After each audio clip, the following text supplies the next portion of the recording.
Ketidakbecusan mesti diganjar sanksi.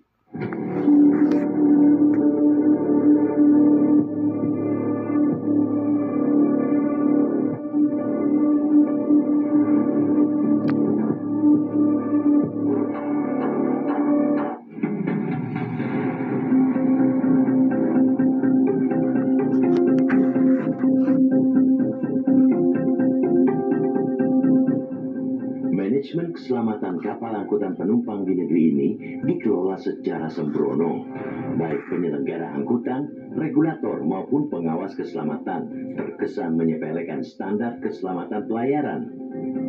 Pengakuan Direksi PT Atosi Lampung Pelayaran ALP selaku pemilik KMP Mutiara Sentosa II yang menyatakan tidak mengetahui adanya kewajiban menyediakan sekoci di sisi kanan dan kiri kapal menjadi cermin jelas bahwa ada ketidakcakapan pengelola kapal. Pengakuan operator pelayaran dalam rapat dengan Komisi 5 Dewan Perwakilan Rakyat DPR RI tersebut bukan sekadar persoalan ketidaktahuan. Itu ialah pertanda bahwa keselamatan penumpang belum sepenuhnya menjadi prioritas dalam penyelenggaraan pelayaran nasional.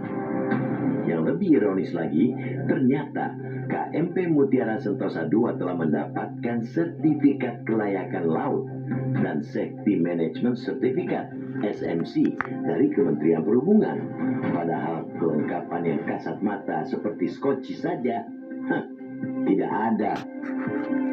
Bagaimana mungkin sebuah kapal penumpang beroperasi rutin mengangkut ratusan orang tanpa perlengkapan keselamatan paling dasar?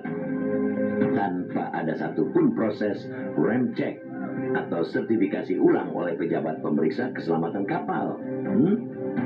Pejabat di sektor ini mestinya tidak hanya memeriksa alat keselamatan kapal, tetapi juga menguji apakah seluruh elemen kapal berfungsi dengan baik atau tidak. Namun, dari hasil penyelidikan KMKT, tim investigasi tidak menemukan satupun skoci di atas geladak. Yang tersedia hanya 11 unit pelampung penolong serta ratusan jaket keselamatan. Kondisi itu bukan sekadar kelalaian satu perusahaan, melainkan cermin dari sistem pengawasan pelayaran nasional yang keropos dari hulu ke hilir. Dari keterbatasan anggaran untuk rem check, tidak bisa dijadikan tameng, sebab yang dipertaruhkan bukan efisiensi birokrasi, melainkan nyawa ratusan penumpang dalam setiap pelayaran. Berdasarkan data dari Direktorat Jenderal Perhubungan Laut Kementerian Perhubungan, jumlah pejabat pemeriksa keselamatan kapal atau Marine Inspector di Indonesia saat ini sebanyak 1.084 orang yang bertugas di berbagai wilayah perairan. Rapat Komisi 5 DPR itu juga mengungkap bahwa Mutiara Sentosa II bukan satu-satunya kasus yang sedang disorot. Fakta bahwa dalam 7 bulan terakhir sedikitnya 4 kecelakaan kapal terjadi secara beruntun mestinya menjadi alarm keras bahwa sistem keselamatan pelayaran nasional masih menyimpan begitu banyak celah yang belum juga diperbaiki. Yang lebih mengejutkan yakni data Badan SAR Nasional Basarnas menunjukkan bahwa sejak Januari 2026 tercatat ada 601 kecelakaan kapal dengan jumlah korban berdampak mencapai 3.607 orang. Sebanyak 239 orang meninggal dunia dan 203 hilang. Rangkaian insiden ini semestinya membuka mata bahwa persoalan bukan pada satu operator nakal, melainkan pada budaya kepatuhan keselamatan yang lemah di hampir seluruh rantai industri pelayaran domestik, mulai dari pemilik kapal, otoritas pelabuhan, hingga lembaga yang menerbitkan sertifikasi kelayakan.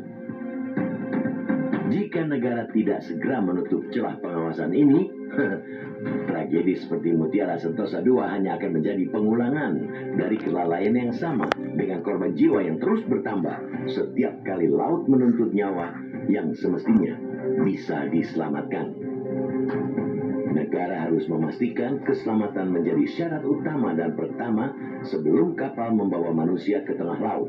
Untuk itulah, ketidakbecusan dalam tata kelola keselamatan pelayaran ini mesti dikoreksi dan dievaluasi. Bahkan, jangan takut untuk menjatuhkan sanksi.